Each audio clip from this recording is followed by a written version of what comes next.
If all this wasn't enough, in Antrim County, ballots were counted for Democrats that were meant for Republicans, causing a 6,000 vote swing against our candidates.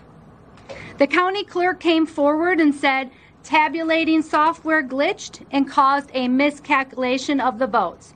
Since then, we have now discovered that 47 counties use this same software in the same capacity. Antrim County had to hand count all of the ballots, and these counties that use this software need to closely examine their results for similar discrepancies. The people of Michigan deserve a transparent and open process.